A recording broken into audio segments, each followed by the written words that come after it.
Good girl. You know your mother gonna cap and say she taught you that. And I taught her how to stand up in the crib. I taught her not to jump off the ledge. Stay still. You see, I got her letters in the background. I was talking to a feminist the other day. I'm lying, it was yesterday. I was talking to a feminist, right? And in the midst of finding connectivity, we also were able to find some truths. One of the truths were it's ingrained, it's programmed, and it's worked, so to speak. And the reason why I say so to speak is because she couldn't put her finger on what she was projecting in a sense of what we're seeing. Is it pseudo and visionary? Is it faux sophistication? Like, what is actually going on where it looks like women are improving, women are at the top of the food chain in reference to demand, and the WNBA is getting better, but it's still that emotional energy that's put into the conversation of feminism and masculinity, or toxic feminism and or toxic masculinity. But me and her vibe, we vibe.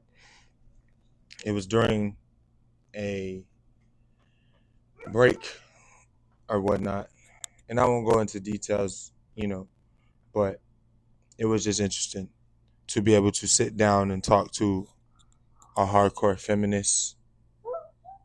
Won't go into detail, but I think that's something that we need to address as men a different way. We need to change our approach. Who am I to say what works and what doesn't? Only the results say it works. In my experience, feminist, feminine, masculine women, wherever you want to categorize, they listen to me, studs, dykes, whatever. Like, the ones I'm around and that have produced results from the information, knowledge, education, and advice and suggestivity that I've given, those women listen to me because of my consistency.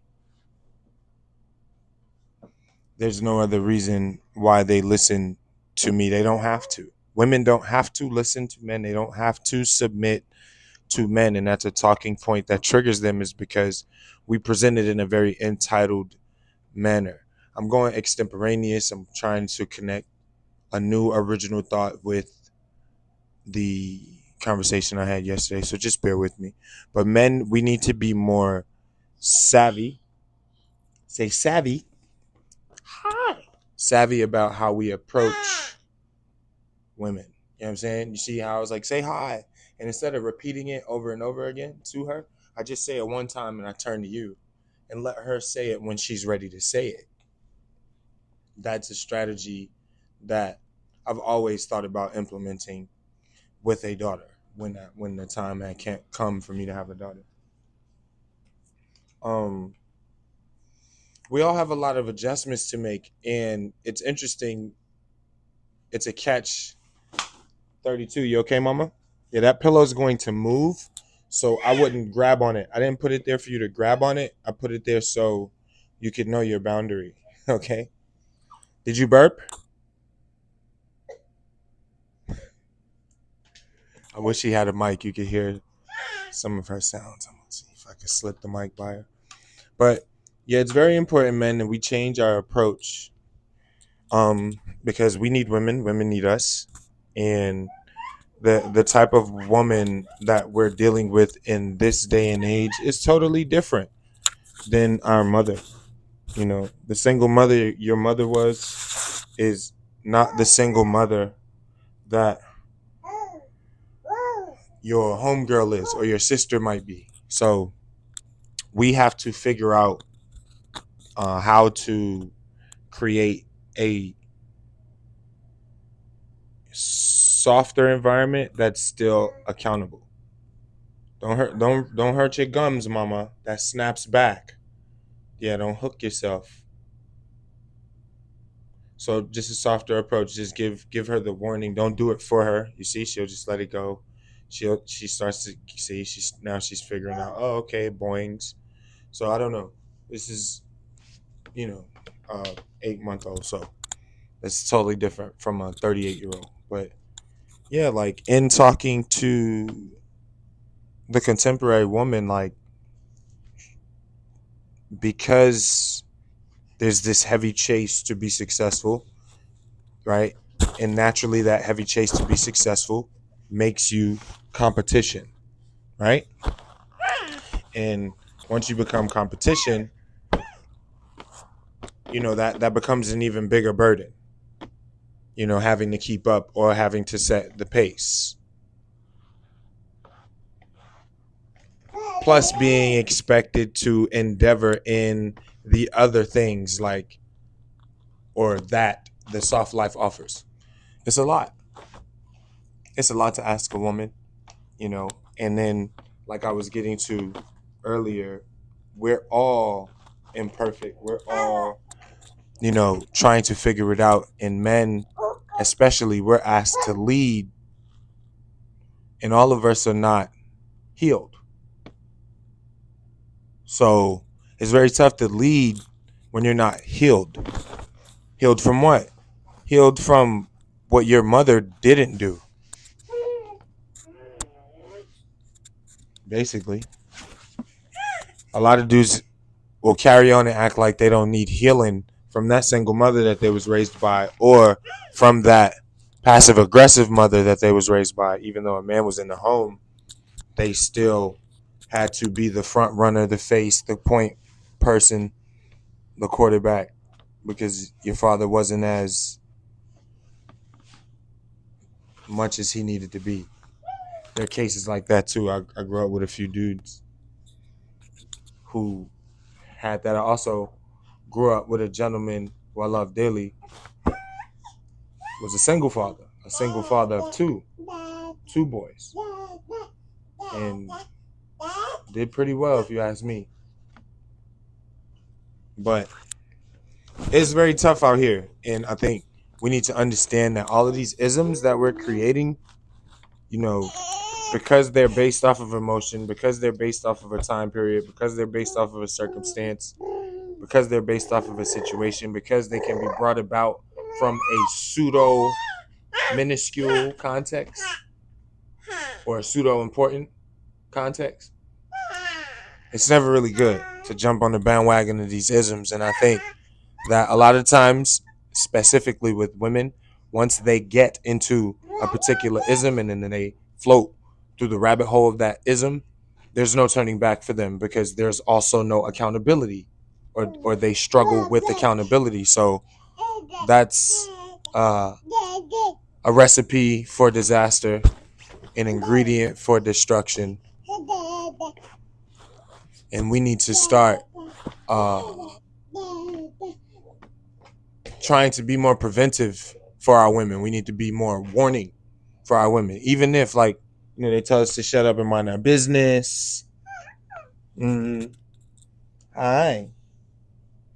Can we say love yet? Love, love, love, love, love. No, don't eat the microphone.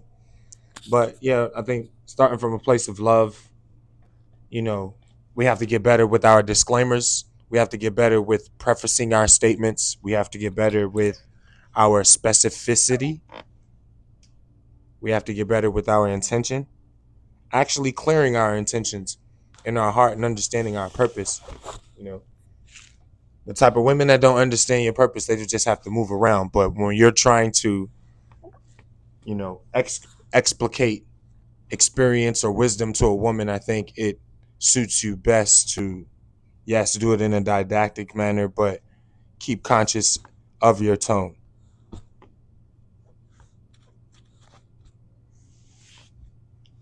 Because the women know, right? Just like the men know. We all know what type of shit we have. If we all came together and put all our shit on the table, everybody would snatch their own shit back. We all know that. So we have to figure out, you gonna talk or you gonna hold, because you gonna mess up the feed. Thank you. She found the damn one. God damn it, Simpson, she found it. So we have to figure that out. We have to figure out how to approach. Those are for the men who still give a damn. And it's not about giving a damn just so you can get something out of it. Don't get me wrong at all. You know, a lot of married men can just stay tucked in. You know what I'm saying? Like the Christians have been when it comes to things that have been going on in the world. Haven't been saying anything. Actually been promoting it, letting it in your church home. Yep. You know. The standard is hard enough to keep. Now we're just moving further back from not only the laws of the land and the morals of the universe, but the Bible itself, parents, friends. Like nobody wants to be advised. Nobody wants to be accountable. You know what I'm saying? Nobody wants to be responsible. We have to make that cool again first. But it takes a lot. It takes a lot. Right, Mama? Yes. You gotta leave my hat.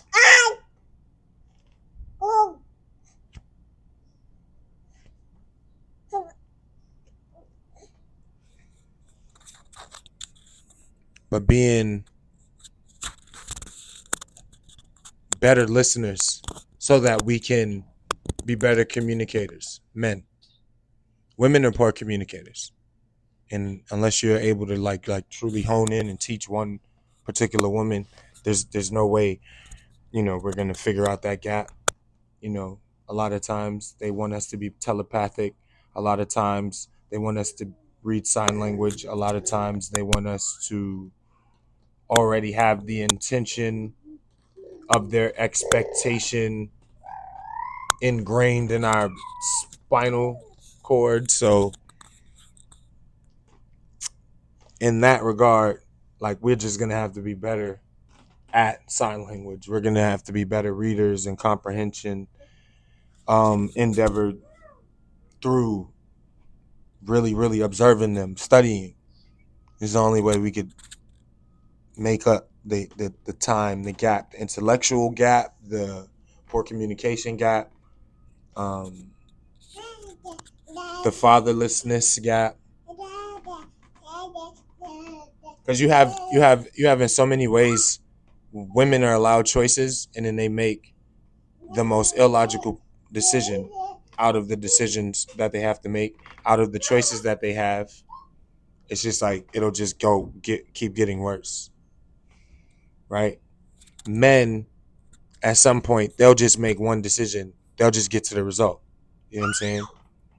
Like we're climbing Mount Everest, and if your life depends on it, if I gotta cut my line, I'm just gonna cut my line and see you in heaven. A woman, she might do other things. I don't want to be too general, but these are just in different cases. When you see a woman out in public arguing and you're able to establish the reason, really audit that reason. Versus if you see a man out in public arguing, it's not about whether it's the same thing or not. It's more about the principalities, the things you don't see. That's the difference. One is logical and one is illogical or emotional, as they say. And we already know these things. So I think women have to be more honest about it.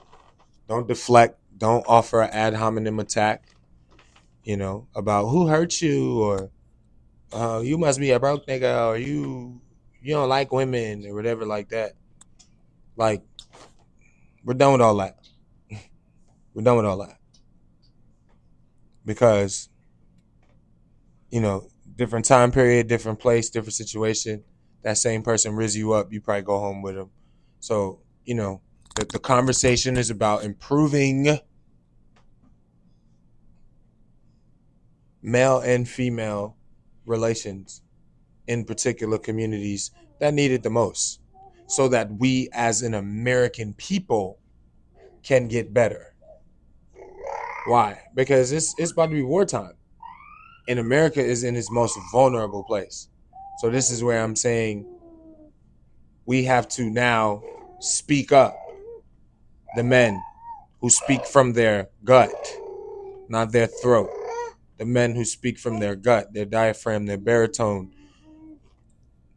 It's no longer about alliances. It's no longer about affiliations. It's no longer about denominations. It's no longer about allegories and alliteration. It's about results. So while women are out here, they living high on the hog, supposedly, as you think, it's a lot of evictions going on. And a lot of percentages of those are women. Right?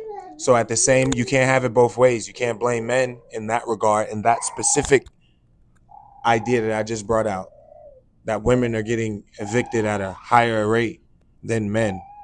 Women are over 75% of the newest evictions in the last 5 years. That's actual research. You can do it. But when you think from that clause, don't involve the men at all. Involve the very fact that when you connect the mindsets and the capacities and abilities that women have displayed, and we bravo to that, but at the expense of what? The very man that you will need once you get tired, once you get unhealthy, once you start to die out in age, and vice versa. Who's going to take care of you when you get sick? 45-year-old, 50-year-old CEO of that multi-million dollar, almost billion-dollar company, but you're out here killing yourself for the sake of personal joy, for the sake of companionship, for the sake of knowing I'm going to die, but at least I can die leaving here with something. I left here loving somebody and somebody else loved me. You don't want that? You know what I'm saying? So that's things you got to think about. Same thing with the men. You want to be out here, you want to be a Rolling Stone or whatever, and you want to bone woman to woman and do your thing or whatever. All right, cool. That's dope, especially if you got the money to do it. You're in the 1%, even the 10%. But at the end of the day, that shit dries up. Who's going to speak on your behalf of the type of man you were during the storms, during the snowstorms, the sleet storms, the hailstorms, during the sunshine? You know what I mean? The blue skies with the white fluffy clouds. Who's going to speak on your legacy on your behalf? So that's very important. You're looking at the camera. It's not that camera. It's this one. It's this one. It's that camera. So you practicing? But we can do it. We can do it. We can really do it. We just gotta speak up. And women, they gravitate to it, man. Even though my audience is male 18 to 44, a lot of women have reached out to me, formidably on their social media and have told me I've been a blessing to them. So, when I was training at my height, when I was at my prime, so to speak, at least from a financial level, right before COVID and right after they kind of start clearing it out for COVID, yeah, it was the biggest tickets was maybe like 2 women and 1 man.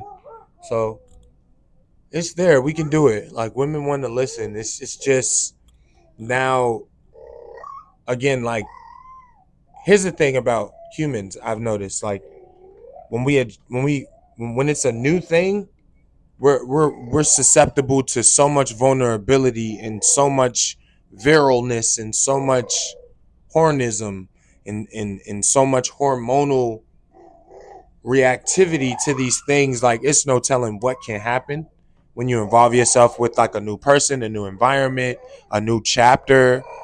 Like there's so much whoop-de-woo, whoa, so much newness. We have to figure out a way to not let the newness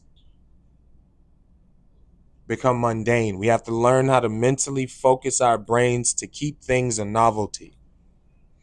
I had to break it to my lady. I was like, yeah, like that's the thing with humans, and I think with men mostly, and then women for the rest of it, the primal, animalistic understanding and concept of like life, even the hunters get tired of hunting. Even the receivers get tired of receiving. What's up? What? Oh, you was bluffing? Stand up. Even the babies get tired of being a baby. They want to stand up. They want to walk around. They want to be held. There's this newness. The newness that we must respect. That we have to figure out a way to keep. That's why a lot of people are breaking up. And nobody can actually just say that. Like, oh, this person is not as attractive anymore with 3 kids, 2 pickup trucks, a curved driveway, grass that only gets mowed once a month. Like, once you start actually living with the person, once you start dealing with the person, like, yeah, like you'll, if you don't figure out a way to spice it up, stop having sex, focus on the intellectual with the person. Just so the vagina can feel new, just so the peen can feel new. Like, whatever you have to do. If I feel like me and her get too caught up in being in the house and, sleep, milk, toy, lay down, watch TV, like, no, let's go out. You want to go on a date? We probably just go on one. You want to go on a date? You want to go on a date? Say hi. Hi. I want to go on a date. You want to go on a date? I'm gonna see. I'm gonna text mom. See, we go on a date. But like, yeah, like we have to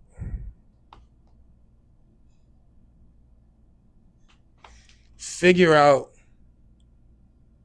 the most result based or the most result oriented ways to keep that newness.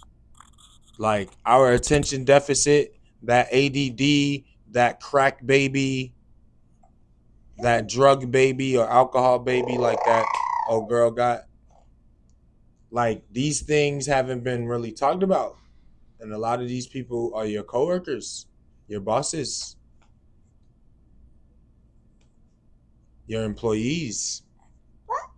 And they're having babies. And those babies are doing whatever the newest drug is, lean, and they're having babies. So we have to be affectionate of the effectual consequences of all of this stuff that we don't really talk about. A lot of the music you listen to, you don't do enough research on these men, specifically the men that are rappers and stuff. Like, you 40-year-old bumping a 25-year-old. You haven't done any research on them. You bumping them though because Hot 101 is playing them, or Hot 97 or Hot 105. So we have to be better as hunters. Once our focus became, and again, I'm a part of it, so I know. Oh, I was a part of it. The whole OnlyFans trend and all of that, when the fitness business is about to go under, and then COVID, clients wasn't knocking at the door. They couldn't because they couldn't go to a gym. People ain't want to work out in their home, dealing with the person. All types of stuff started to get exposed, right? So you had to figure out new depths. But let's just say we're dealing with a people who've created isms with no depth, no foundation, but the door is closed behind them once they put it out. Once they put the idea out and it snowballed this intellectual avalanche, this destructive rant that has no end. Once it started that ball rolling, now it's so massive. We have to first pull together. We have to learn how to hold hands. We have to learn how to complement each other once again. We have to learn as men how to coexist, alpha for alpha. You, if you claim to be an alpha man or want to be an alpha man, you have to make sure you set the record straight from your energy, from speaking from the gut. I had to tell a coworker the other day, if you look at my videos and you really, really mess with me, you'll know what I'm talking about. But I had to tell the poker at my job. I've described him in one of our other videos. The poker, I had to just, and he's an older man than me, but you can tell he's a Sigma Beta, whatever. We're different cultures, so he probably don't even know what I would mean when I would say that. But at the end of the day, there's an obvious difference between him and I when it comes to energy.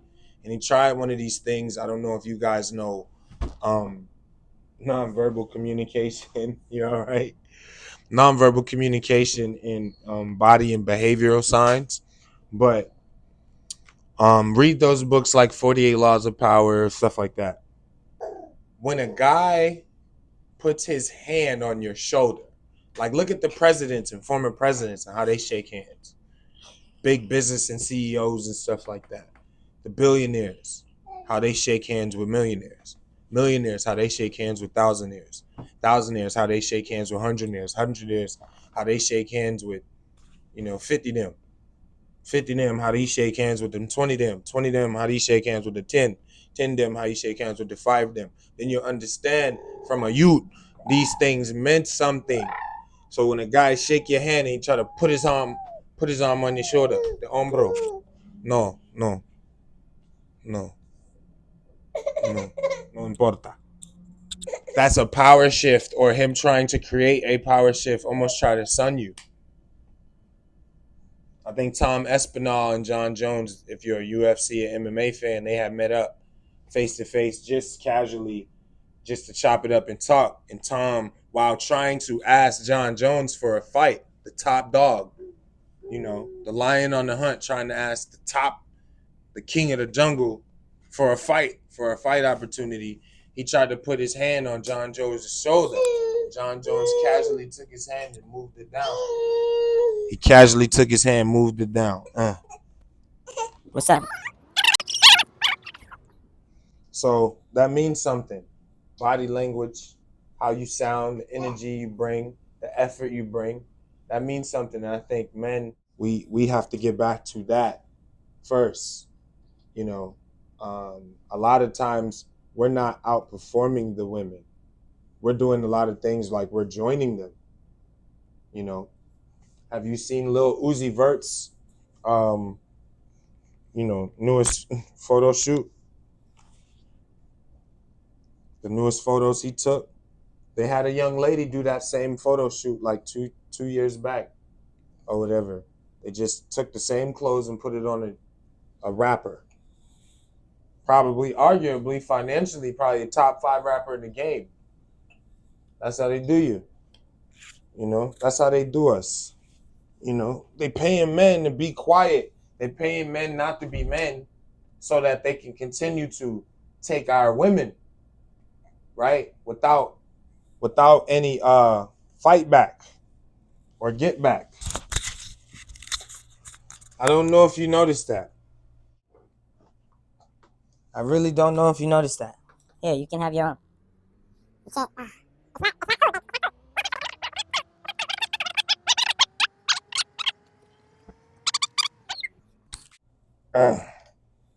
See, I had to tell you the power shift. They want to touch you and stuff. Jokes. Gotta focus up. We gotta focus up. We gotta stop trying to beat our way to it. It's only going to make it worse. Yo siempre quise ese bichote. Y ahora se llama bichote. Mamá quería que yo fuera ingeniero. Papi quería pelotero. Mi maestro de segundo me dijo que fuera bombero. Nah, yo, I said lo quiero. Siempre quise, siempre. You want to end it there? Because you know we be vibing. Men, we can do better. We will do better. Continue to do better. That's the point of this. I don't know. I'll probably add some crazy, ridiculous title to keep people's eyes peeled, but that's pretty much the point. You know, when I go extemporaneous, I cover a surface of topics. And then other days when I actually have my little notes, my little points, we stay on task. But these things still need to be said. They still need a highlight. So like, share, subscribe, comment. Don't start no argument. You know, everything isn't a compliment. We understand that. Hey, we love you though. We appreciate you. It's me. It's you. It's us.